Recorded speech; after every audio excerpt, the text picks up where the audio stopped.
To discuss this more, I'm joined from Washington by Mike Billington with the Asia Desk of Executive Intelligence Review. Welcome to the programme, sir. Mr. Billington, how much do you expect the current escalations to turn into a war? Well, it's unfortunately very possible.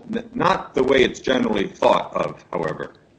The Chinese response to this has been very precise, very accurate.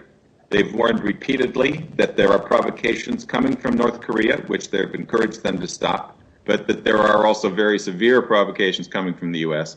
And the Chinese have good reason to understand that this is an encirclement of China, that the massive hardware that that the U.S. has put into the area is beyond anything needed to deal with the North Korea threat.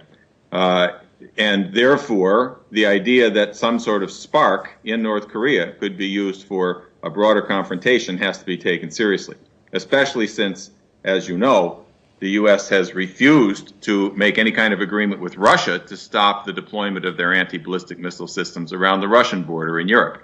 And we're doing now the same thing in Asia, claiming that it's about North Korea, just as they claim in Europe that it's in response to Iran, which has no threat, no weapon.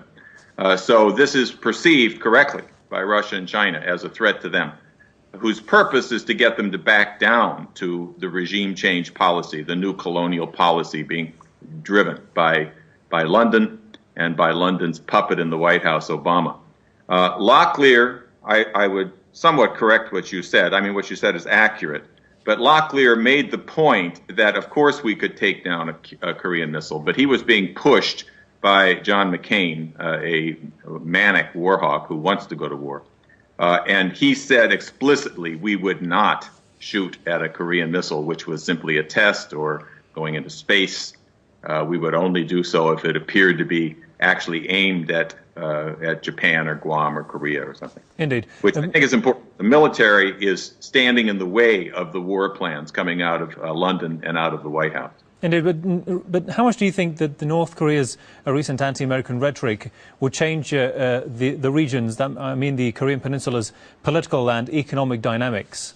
Well, they want talks. They want talks with the United States. You probably saw the pictures today. North Korea was celebrating Arbor Day. People were out planting trees and dancing in the streets. General Dempsey, the head of the U.S. Joint Chiefs of Staff, has repeated over and over again, there is no sign that North Korea is preparing a war, mobilizing their forces. They are, it appears, about to carry out a missile test, and that will be declared to be against UN regulations and so forth.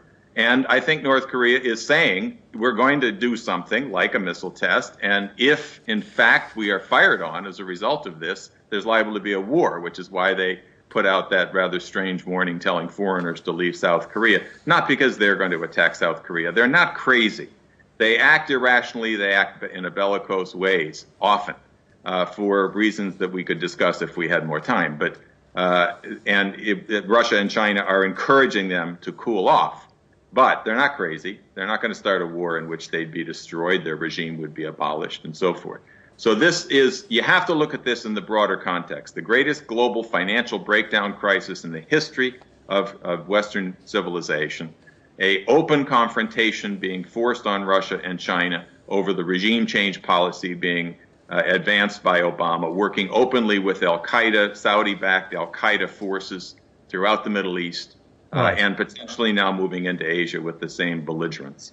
Indeed. Well, many thanks to Mike Billington with the Asia Desk of the Executive Intelligence Review from Washington.